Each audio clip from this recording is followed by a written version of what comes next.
So, before we get going, I'd like to address a couple little things. First and foremost, this was made apparent to me late last week, and that is I finally cracked 1,000 subscribers. I know many of you are thinking, that's freaking nothing, man. Like, all these channels with 1,000,000 subscribers and you mean nothing. Well, to me, it means a lot, actually. Yeah, obviously, I'm not a huge channel. I'm just one guy who often says things people don't want to hear.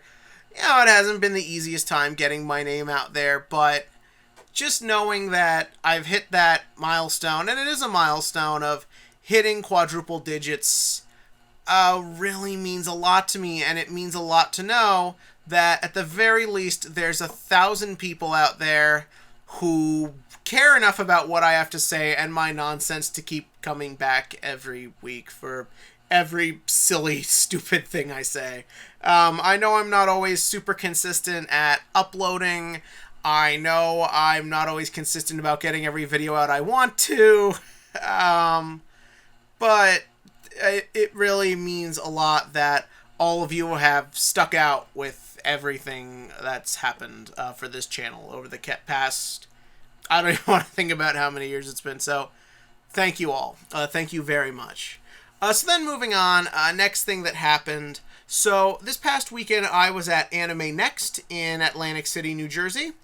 And apart from looking at all the things they had on display, apart from seeing all the cool cosplays, apart from spending way more money than I should on anime merch, the other thing I did was I participated in the Pro Play Games Yu-Gi-Oh event they had there. Pro Play Games did a big thing for Dragon Ball Super, and I think they were showing off the new Boruto card game. And so I competed in the Yu-Gi-Oh event. And the main sort of thing about this event was that A, it was free, which is always nice, and you would get, top 16 would get invites to Pro Play Games National Tournament. It's their version of Yu-Gi-Oh! Nationals, which will be happening late January 2020.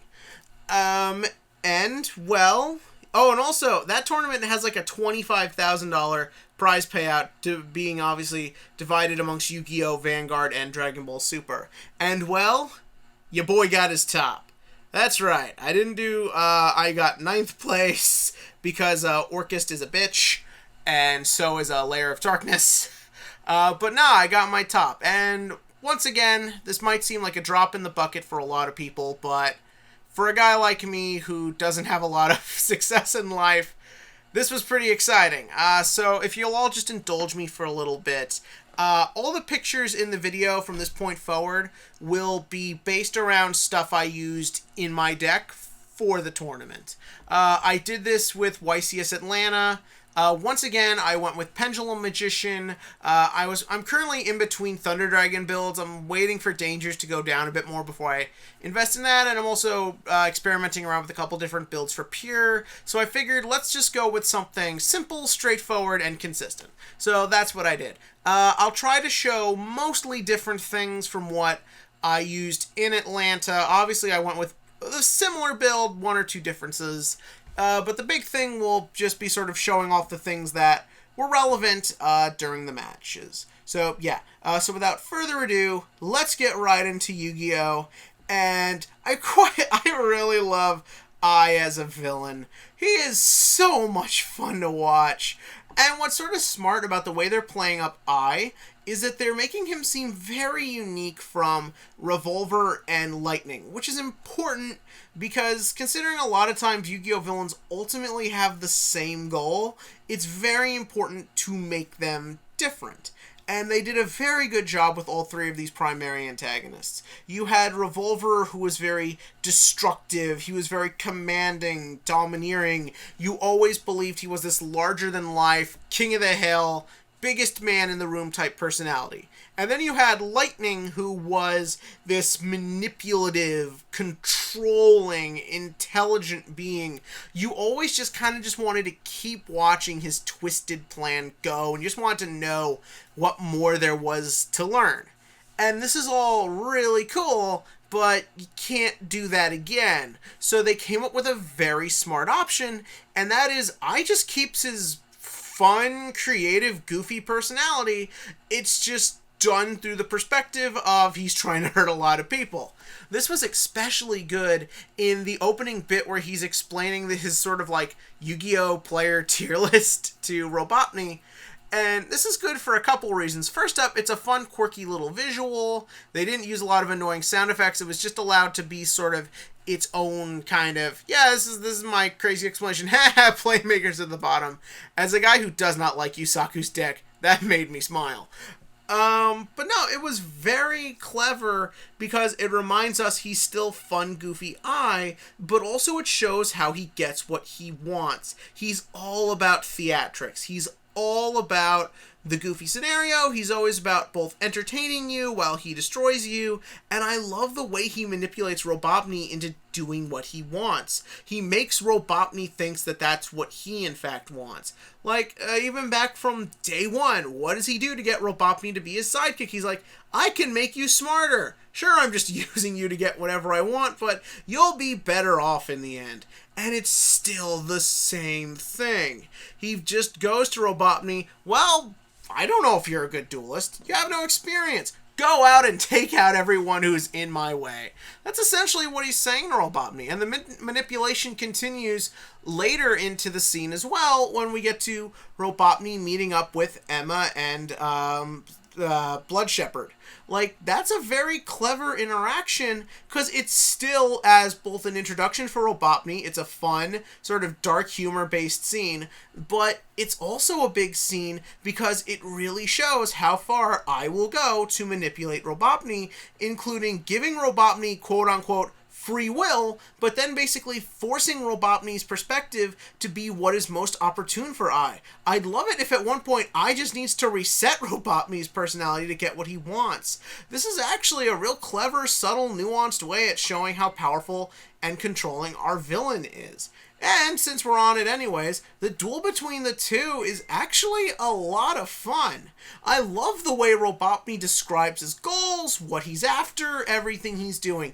It's fun, it's goofy, and the other thing is that by making it lighthearted, by making Robotnik is treating this more as just like a fun training exercise than anything, it kind of does a nice job of setting up the power levels between the two. Robotnik may have no duel experience in the world, but with the power of the deck he has, as well as whatever brains Ai has given him, he can just view everyone as just a training exercise. That shows how powerful he is. The all-time great Yu-Gi-Oh villains are not great necessarily because they're these super powerful, super unstoppable, greatest decks in the world. They're great because what sets up how strong they are is the fun they have toying with people, how they enjoy messing with people. Rather it's Pegasus, Vector, Sartorius. All these great villains are based around, or Yuri, based around the concept that I'm so far ahead of you, I don't really need to get angry, I don't really need to show you how big my dick is, or how big my best monster is.